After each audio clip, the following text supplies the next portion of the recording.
오늘 베드로전서 2장 18절부터 20절 말씀을 가지고 순종의 삶이라는 제목으로 하나님 말씀 생각해 보겠습니다. 오늘 베드로전서 2장 18절부터 20절 말씀을 통해서 하나님께서 우리에게 하고자 하시는 말씀의 주제는 순종은 하늘의 꽃이다 하는 것이 오늘 주제가 되겠습니다.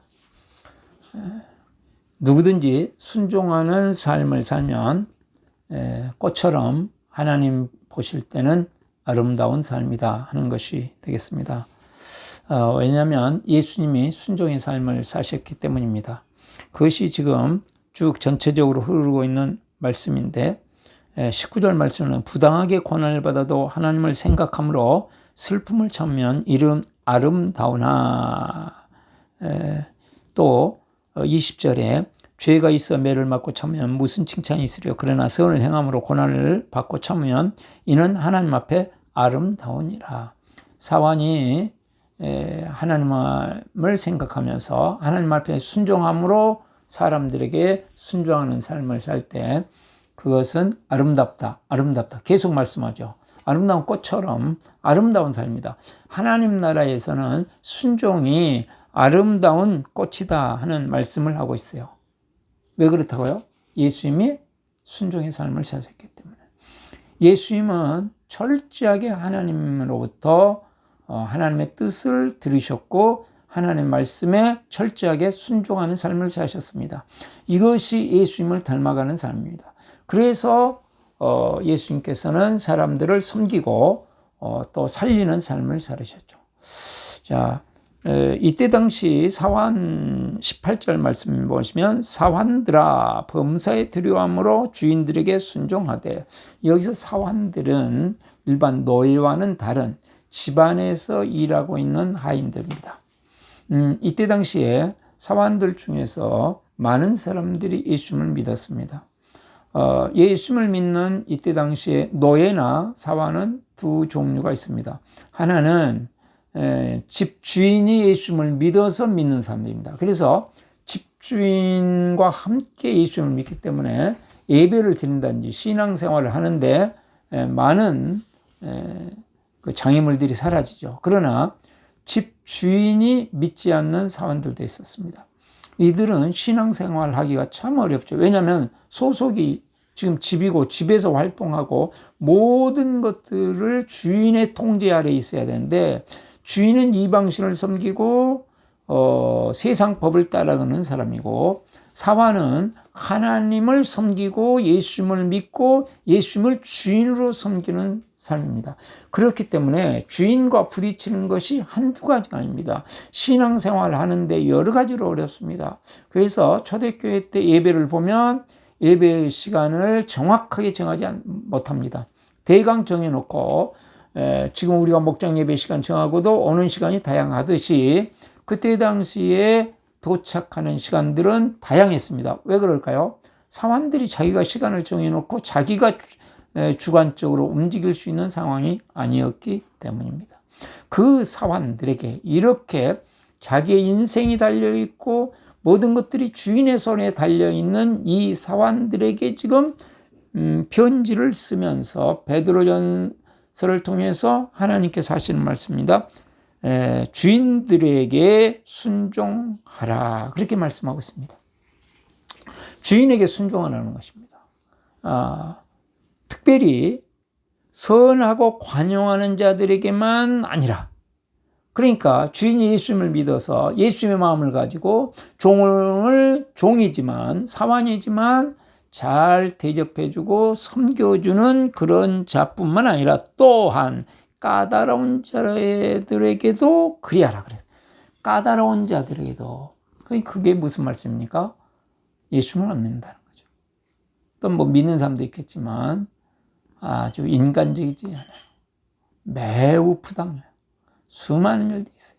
그런데 그들에게 어떻게 하라고요? 순종하라, 그렇게 말씀하고 있습니다.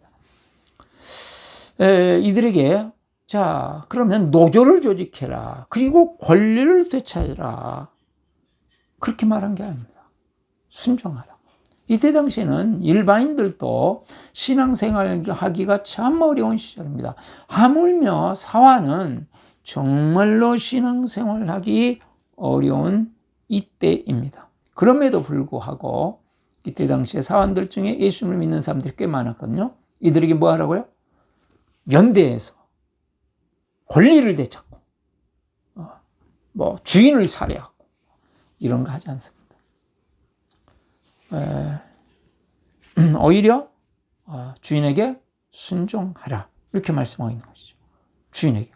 이게 아니 하나님의 뜻을 따라 신앙생활을 올바르게 위해서는 결단하고 주인의 집을 박살내고 조직을 만들어가지고 우리들끼리 공동생활을 하고 뭘 막 만들어내고 그리라고 해야 이게 하나님 뜻이 아닙니까? 그럴만합니다. 우리가 요즘에 코로나 때문에 교회들이 이제 사회적인 다른 기관들보다 더 많은 불이익을 당하는 경우들이 있습니다. 그래서 막 지금 뭐 조직을 만들고 그것에 대해서 막 항의해야 된다. 비대면 예배를 하게 만드는 이런 반응해야 되지. 거기에서 따라가는 것들은 뭐 가짜다 막 그런 것들도 나오지 않습니까? 이 시대에 비교하면 뭐 아무것도 아닌 거죠, 이거는. 그런데도 이렇게 나오는데 이 사환들에게 어떻게 하냐면 순종하라. 보시면 순종하는데 어떻게 순종? 두려워함으로 순종하라. 두려워함으로. 뭐 두려울 게 뭐 있어요? 하나님이 내 편이신데 뭐 그냥 막 하면 되잖아요. 하나님의 뜻입니다. 그럼 막 들이받아버리고 막. 그런데 두려워함으로. 누구를? 하나님을 두려워함으로. 순종해라. 하나님을 정말로 경외한다면, 하나님을 정말로 믿는다면 너는 순종하는 삶을 살아야 한다. 이게 모순되는 것 같습니다. 거기에 특별히 또 하나가 또 붙는데 그것은 범사에 그랬습니다. 범사에 모든 일에 얼마나 강조하고 있습니까? 그리고 19절에 또 말씀합니다. 부당하게 고난을 받아도 하나님을 생각함으로 슬픔을 참으면 이는 아름다우나 그랬습니다. 부당하게 고난을 받습니다. 예수님을 믿는 것 때문에 오히려 더 많은 고난과 손해를 받아도 그러니 슬퍼지죠. 마음이, 감정이 슬퍼지죠. 감정이 문제예요. 슬픔이란 거. 그러나 그 슬픔을 이겨나가야 된다. 누구를 생각함으로? 하나님을 생각함으로. 하나님을 생각한다면 의열단을 조직하고, 하나님을 생각한다면 노조를 조직하고, 하나님을 생각한다면 피켓을 들고, 하나님을 생각한다면 무예를 배워서 엎어버리고, 이게 아니지 않습니까? 하나님을 생각함으로 부당하게 고난을 받음에도 불구하고 슬픔을 참으면 하나님께서 보실 때는 아름다운 삶이다. 하나님 나라에는 꽃이다. 하나님 나라의 향기다. 이렇게 말씀하고 있습니다. 그러니까 율법과 윤리를 가지고 그 잣대로 이 모든 것들을 판단한다면 말이 안 되는 거거든요. 자, 20절 말씀을 보시면 이를 위하여 너희가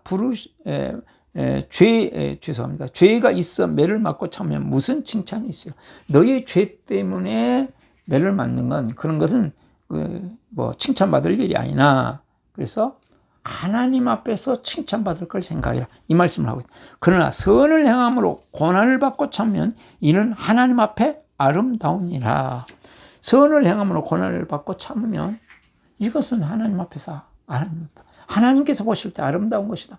나중에 하나님 앞에 갔을 때 칭찬받을 일이다. 영광받을 일이다. 마지막 때 정말 하나님께서 은혜를 주실 일이다. 이렇게 생각하고 있는 거 아닙니까? 이것이 아름다운 것이다. 아름다운 것이다. 아름다운 것이다.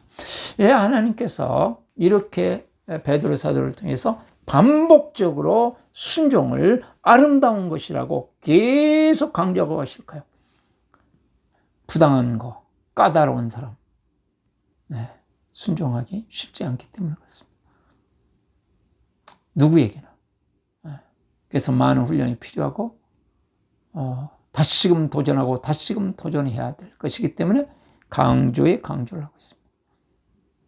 앞으로 환란의 시대가 오면 더 어려워질 것입니다. 그것을 이기는 방법은 일반적인 방법이 아니라 영적인 방법인데, 영적인 방법은 하나님을 생각함으로 하나님 앞에서 까다로운 주인, 부당하게 하는 주인에게도 순종할 정도로 능력이 있어야 한다. 영적인 능력을 갖추고 있어야 된다. 이렇게 말씀하고 있습니다. 그래서 우리가 이 땅에서 그렇게 될 때 하나님의 나라가 이루어지고 하나님의 세계가 펼쳐진다는 것이죠. 그러면 우리가 이 세상에 살아가면서 어떻게 순종하는 삶을 살아서 정말 아름다운 하느님 나라의 꽃처럼 아름다운 삶을 살 수 있을까 생각해 보겠습니다. 그것은 답은 하나님을 생각함으로입니다. 그러면 우리가 하나님의 어떤 점을 생각할까 많이 있지만 세 가지만 생각하겠습니다. 첫 번째로 하나님의 사랑을 감사합니다. 하나님을 생각할 때 특별히 하나님이 나를 죄에서 구원해 주신 것, 영원한 멸망에서 구원해 주신 것, 하나님의 자녀 삼아 주신 것, 하나님 백성 삼아서 영원한 천국으로 나를 인도하신다고 하는 하나님의 사랑에 대한 은혜입니다. 그 주인이 나에게 은혜 베풀어 준 게 아니고 하나님 베풀어 주신 은혜는 내 인생의 모든 것을 다 드린다 할지라도 손해날 것이 없을 정도로 이미 은혜를 베푸셨고 사랑을 베푸셨습니다. 로마서 5장 8절에 있는 말씀처럼 우리가 아직 죄인이었을 때 우리를 위하여 죽으심으로, 예수님이 죽으심으로 하나님께서 우리들에 대한 자기의 사랑을 확증하셨고 원수된 우리를 위하여 자신의 아들을 아낌없이 버리신 하나님의 그 사랑을, 십자가의 은혜를 계속 묵상하고 생각하면서 이걸 이기는, 당신의 모든 것을 다 바쳐서 우리를 하나님의 자녀로 삼으신 하나님을 생각함으로 이것을 참아내고 극복해내고 이겨내는 것이 하나님의 나라를 확장해 나가는 방법이요, 하나님의 세계를 이 땅에서 경험할 수 있는 길이다. 나머지 것들은 주님께서 알아서 책임지실 거예요. 그래서 하나님을 사랑을 감사함으로 이걸 이기는. 두 번째로 하나님의 사명을 불태웁니다. 지금 사환이지만 세상적인 신분은 사환입니다. 그러나 하나님께서 부여하신 신분은 하나님의 자녀입니다. 하나님께서 부여하신 그의 직분은 하나님의 사명자, 하나님의 대사입니다. 하나님 나라의 대사로 파송받은 자로서 이 세상에서 수많은 어려운 일을 당하지만 하나님의 대사로 하나님의 나라를 이루라고 그 가정에 보내심을 입었으므로 그 가정에서 무엇을 드립니까? 십자가의 사랑이 무엇인가를 드러내고 부활의 생명과 능력과 영광이 우리 안에 있음을 나타내면서 살아야 된다. 그래서 그 가정이 십자가의 사랑을 보고 부활의 생명에 이르는 길이 여기에 있구나라고 하도록 우리는 그 사명을 감당해내야 된다. 그 말씀이 되겠습니다.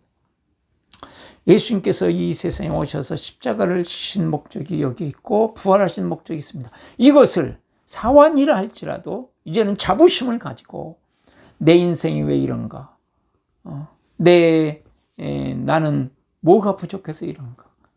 저런 악한 인간들, 이 사회적 구조가 어쩌니 이런 거는 게 아니고 여기에서 십자가의 사랑을 가슴에 안고 부활의 생명과 능력과 영광으로 이 어둠을, 이 불의함을, 이 부당함을, 이 까다로움을 선으로 바꿔버려 생명으로 바꾸는 통로가 되라. 이 모든 것들은 누가 하십니까? 주님께서 하실 것이다. 그래서 하나님의 사명을 불태우는 것이다. 세 번째로 하나님의 보상을 기대합니다. 자, 이제 20절 말씀이 말씀하고 있죠. 하나님, 우리는 죄가 있어 매를 맞고 참으면 무슨 칭찬이 있으리요? 하나님 앞에 무슨 칭찬이 있겠나? 그러나 하나님께서 주실 칭찬, 하나님께서 주실 그 영광을 바라보면서 그럴 때 우리가 하나님의 보상을 기대할 때 어떤 일이 생깁니까? 우리의 마음에 하나님의 보상이 있을 수 있고, 우리의 삶에 보상이 있을 수 있고, 또 우리의 자손에게 보상이 있을 수 있고, 또 주님 앞에 가는 그날 영원한 하나님 나라의 칭찬이 있을 수 있습니다. 그것이 무엇이든지 간에, 특별히 여기서 초점은 하나님 나라 갔을 때 그것이 있겠지만, 그것이 어느 때는 나의 마음에 말할 수 없는 은혜로 다가올 수도 있고, 내 삶에 하나님의 푸짐으로 다가올 수도 있고, 나를 그렇게 괴롭게 하던 자가 이제는 나의 같은 동역자가 될 수도 있고, 또 영원한 하나님 나라의 영광을 기대하는 자가 될 수도 있는 이가. 고린도전서 4장 5절 말씀처럼 이 땅에서 숨겨졌던 그 모든 것들이 드러나면서 하나님으로부터 칭찬이 있는 그날, 현재의 권한은 장차 우리에게 나타날 영광과 도저히 비교할 수 없다는 그 영광의 그 하나님의 보상, 이것을 기대해야 우리가 지금 당하는 어려움, 억울함, 말도 안 되는 것들, 이런 것들을 극복하면서 하나님 앞에 순종함으로 사람들을 사랑하고 섬기고 순종하면서 살아갈 수 있다 말씀하고 있습니다. 하나님을 생각함으로 우리 앞에 당하는 수많은 불의한 일들, 부당한 일들을 오히려 선으로 바꾸고 생명으로 바꾸는 정말 위대한 능력자, 부활의 능력자들이 다 되실 수 있기를 바랍니다. 기도하겠습니다. 은혜가 많으시고 사랑이 많으신 하나님 아버지, 하나님의 사랑을 감사하면서 하나님이 주신 사명을 내 가슴에 품으면서 하나님 주실 보상을 기대하면서 오늘 또 수많은 불의하고 부당한 일 속에서도 십자가의 사랑을 드러내고 부활의 생명과 능력과 영광을 가슴에 안고 살아가는 저희들 되게 하여 주시옵소서. 결국은 하나님의 나라가 내 마음에 임하고 우리의 삶에 임하고 우리가 처한 장소에 임하고 그 영광스러운 하나님의 나라가 우리 눈에 보여지는 복을 허락하여 주시옵소서. 우리 구주 예수 그리스도의 이름으로 기도드립니다. 아멘.